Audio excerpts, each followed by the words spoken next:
Domain number 7 security operations. आज हम देखेंगे intrusion detection and prevention systems. Briefly हमने इसके बारे में पहले भी बात की थी, लेकिन अब दोबारा से हम इसे ज़रा थोड़ी सी डिटेल में देखने की कोशिश करेंगे।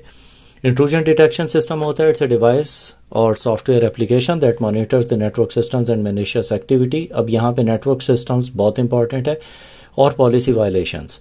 Any intrusion activity or violation is typically reported either to the administrator or collected centrally using a security information event management। तो ये एक नेटवर्क डिवाइस होती है जो कि अप्लायंस के तौर पे हम लोग किसी नेटवर्क के ऊपर लगाते हैं और ये मॉनिटर करता है जितना भी ट्रैफिक हमारे नेटवर्क के ऊपर फ्लो कर रहा है। अब आपको पता होना चाहिए कि एक प्रोमिस्क्यूअस मोड होता है नेटवर्क के अंदर, जिसके अंदर जितना भी ट्रैफिक एक नोड से दूसरी नोड तक या जितने भी कम्युनिकेशन नेटवर्क पे हो रहे हैं वो सारे कॉपी हो रहे होते हैं या डिटेक्ट हो रहे होते हैं, रिगार्डलेस कि उसका रेसिपिएंट कौन है। तो ये जितना भी ट्रैफिक है उसे मॉनिटर करता है, इसलिए इसे हम इंट्रूजन डिटेक्शन सिस्टम कहते हैं। और दूसरी चीज़ ये भी है कि जब भी हम डिटेक्शन की बात करते हैं तो सिर्फ ये डिटेक्ट करता है। इंट्रूजन डिटेक्शन सिस्टम्स का काम होता है कि ये सिर्फ उस चीज़ को नोट करते हैं और रिपोर्ट करते हैं टू एडमिनिस्ट्रेटर्स। ये एक्चुअली किसी किस्म का कोई एक्शन नहीं लेते हैं। इसके बाद हमारे पास इंट्रूजन प्रिवेंशन सिस्टम्स आते हैं। इंट्रूजन प्रिवेंशन सिस्टम्स का काम ये होता है, it's a network security tool which can be hardware और software that continuously monitors the network for malicious activity and takes actions to prevent it. यहाँ पे जैसे आप देख रहे हैं कि it's taking action to prevent it, including reporting, blocking, dropping या जब भी वो कोई इंसिडेंट होता है।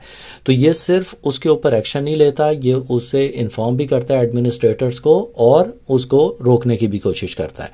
इसके बाद हमारे पास एक और बहुत इंपॉर्टेंट चीज़ आती है जो कि इस पूरे टॉपिक के एंड में हम यूजुअली कवर करते हैं, लेकिन क्योंकि ये तीनों चीज़ें हम देख रहे हैं, इसे आप यहाँ भी देखें, एक और SIEM होता है, SIM भी कहते हैं, SIM भी कहते हैं, डिफरेंट नाम इसके होते हैं। It's a field of computer security where software products and the services combine security information management and security event management. They provide real-time analysis of the security alerts generated by applications and network hardware. अब आपके पास intrusion detection system था, आपके पास intrusion prevention system था, लेकिन हमें एक hybrid किस्म का सिस्टम चाहिए था जिसके पास सारी इन्फॉर्मेशन हो कि आपके फायरवॉल्स के ऊपर क्या चल रहा है, आपके intrusion detection system prevention systems के ऊपर क्या है, आपके राउटर्स के ऊपर, स्विचेस के ऊपर, सर्वर्स के ऊपर, वर्क स्टेशंस के ऊपर क्या इन्फॉर्मेशन सारी जा रही है। तो वो सारी इकट्ठी करने के लिए हमारे पास एक नई चीज़ आई जिसे हम SIEM कहते हैं। ये हर जगह से हर किस्म के लॉग्स इकट्ठे करता है और सारे इन्फॉर्मेशन इसके पास एक जगह पे आपको मिल जाती है। Of course it takes a lot of time उसे कॉन्फ़िगर करने के लिए, लेकिन एक दफ़ा वो प्रॉपर्ली कॉन्फ़िगर हो जाए तो वो आपके पूरे नोड्स को, नेटवर्क की हर एक एक्टिविटी को देख रहा होता है। अब उसके अंदर जो लेटेस्ट SIEM प्लेटफॉर्म्स हैं उसके अंदर एबिलिटी है कि वो किसी किस्म का भी थ्रेट फीड्स लेते रहते हैं डिफरेंट वेंडर से और मैन्युफैक्चरर से, और अपने आप को और एडमिनिस्ट्रेटर्स को अपडेटेड रखते हैं कि ये नए थ्रेट्स आए हैं और इसके बारे में आपको पता होना चाहिए। इसके बाद जब हम देखते हैं तो हमारे पास different type of intrusion detection systems आते हैं। सबसे पहले हमारे पास आता है नेटवर्क बेस्ड। जैसे मैंने बात की थी, ये प्रोमिस्क्यूअस मोड पे काम करता है नेटवर्क इंटरफेस कार्ड के ऊपर कि जितना भी ट्रैफिक आपका नेटवर्क के ऊपर फ्लो कर रहा है उस सब को लिसन करता है और उसे समझने की कोशिश करता है कि कोई इलीगल एक्टिविटी तो नहीं हो रही। होस्ट बेस ये होता है कि ये किसी PC के ऊपर इंस्टॉल हुआ हुआ है और वो फिर उस PC के ऊपर सिर्फ जो इसका लोकल ट्रैफिक आसपास जो इसके है उसे देख रहा है। इसे कुछ नहीं है कि नेटवर्क के ऊपर क्या चल रहा है, ये सिर्फ एक होस्ट की प्रोटेक्शन के लिए यूज़ होता है। फिर हमारे पास वायरलेस आता है, ये एक और हमारे पास एक इंट्रूजन डिटेक्शन मैकेनिज़्म जिसके अंदर हम यूज़ करते हैं, क्योंकि आपको पता है कि रोग एक्सेस पॉइंट्स लोग यूज़ करते हैं कि सेम नेम के एक्सेस पॉइंट्स दोबारा से वो लोग SSID उनके ब्रॉडकास्ट करते हैं ताकि उसके थ्रू वो जितने भी ऑथेंटिकेशन हो रही है उसे कैप्चर कर सकें और इस तरह वाईफाई के यूज़र नेम और पासवर्ड लीक हो जाते हैं। तो ये चीज़ उसको भी डिटेक्ट करता है कि वायरलेस के जितने भी आपके कम्युनिकेशन हो रही है या जो आपके SSIDs ब्रॉडकास्ट हो रहे हैं वो सारे लेजिटिमेट हैं और उसके अंदर कोई रोग एक्सेस पॉइंट्स नहीं होने चाहिए। अब इसके अंदर डिफरेंट मेथड्स आते हैं। जब भी हम नेटवर्क बेस्ड या host based intrusion detection systems की करते हैं तो उसके अंदर जो डिफरेंट किस्म के हमारे पास मेथड्स आते हैं वो उसके अंदर सबसे पहले आता है सिग्नेचर बेस्ड। अब सिग्नेचर बेस्ड का ये होता है कि ये कंपेयर करता है नेटवर्क ट्रैफिक को और लिस्ट कर देता है different patterns as per the signature. अब उसके अंदर ये है कि ये सिर्फ नॉन सेट ऑफ सिग्नेचर्स को डिटेक्ट करता है। इसका मतलब है कि आपको सिग्नेचर्स रेगुलरली अपडेट करने कि अगर कोई भी अटैक उस सिग्नेचर पैटर्न के ऊपर आ रहा होगा तो ये उसे ऑटोमेटिकली पिक कर लेता है और अलर्ट इशू कर देता है कि एक किसी किस्म का यहाँ पे अटैक आ रहा है। रेप्यूटेशन बेस्ड जो है, रेप्यूटेशन बेस्ड के अंदर हमारे पास आईपी एड्रेसेस आ जाते हैं ऑफ वेबसाइट्स ऑफ नोन रोग वेबसाइट्स हैं या मलेशियस वेबसाइट्स हैं, उनकी डोमेन के आईपी एड्रेसेस वगैरह, ये वो सारी इन्फॉर्मेशन लेता रहता है और आपको अपडेट करता है कि ये जो यूज़र्स इन वेबसाइट्स के ऊपर जा रहे हैं या ये वेबसाइट्स अगर आपके नेटवर्क को एक्सेस करना चाह रही हैं तो they are not in a healthy state, तो आपको इनसे बचना है।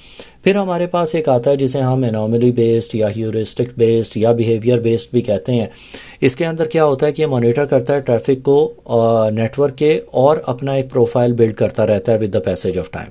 अगर कोई भी आपका ट्रैफिक उसके उस पैटर्न से निकल के जाता है तो फिर इसे ऑटोमेटिकली पता लग जाता है और ये फिर उस चीज़ को अलर्ट करता है। अब इसके अंदर एक चीज़ जो हम अभी by the end of this slide cover करेंगे वो है कि ये बहुत सारे फॉल्स पॉजिटिव्स आपको देता है कि एक्चुअली अटैक नहीं हो रहा होता, लेकिन ये आपको बताता है कि किसी किस्म का अटैक हो रहा है, लेकिन आपको उसे प्रॉपरली कॉन्फ़िगर करना है।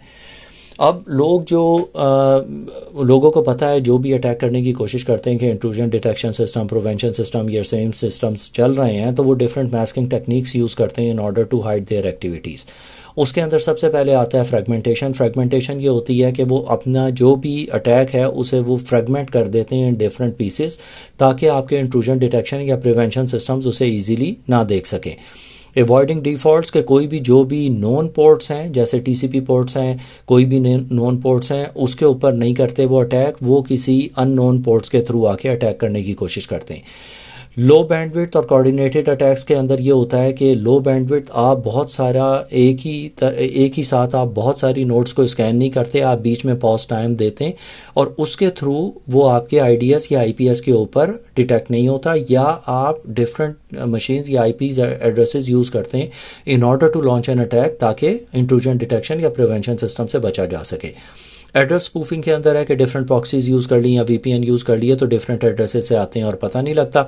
और पैटर्न का ये है कि वो अपना मुस्तकिल अपना जो एक एक्शन है, वे ऑफ एक्शन, उसे चेंज करते रहते हैं ताकि इंट्रूजन डिटेक्शन, प्रिवेंशन या बिहेवियरल मैनेजमेंट या जिसे हमने एनोमली बेस्ड भी कहा था, ह्यूरिस्टिक्स अप्रोच, ताकि उसे अवॉइड कर सकें। अब हमारे पास जब भी हम आईपीएस इंट्रूजन डिटेक्शन सिस्टम या प्रिवेंशन सिस्टम्स की बात करते हैं तो आप जहन में रखें true positive, true negative, false positive और फॉल्स नेगेटिव। ट्रू पॉजिटिव ये है कि अटैक हो रहा है, उसने सिस्टम ने डिटेक्ट किया और ट्रूली आपको रिपोर्ट कर दिया, कोई इश्यूज़ नहीं है इसके अंदर। ट्रू नेगेटिव है कि कोई अटैक आ रहा नहीं था, उसने नहीं डिटेक्ट किया, उसने आपको बताया कि सही है, सारी चीज़ें सही चल रही हैं, कोई घबराने की बात नहीं है, ट्रू नेगेटिव हो गया। फॉल्स पॉजिटिव है कि सारी ट्रैफिक नॉर्मल चल रही है लेकिन ये आपको डिटेक्ट करके बताता है कि कुछ गलत चल रहा है। फॉल्स नेगेटिव में ये होता है कि आपके पास नेटवर्क पे इसने कुछ डिटेक्ट किया कि कुछ एक अननोन एक्टिविटी चल रही है लेकिन इसने अपडेट नहीं किया एडमिनिस्ट्रेटर्स को।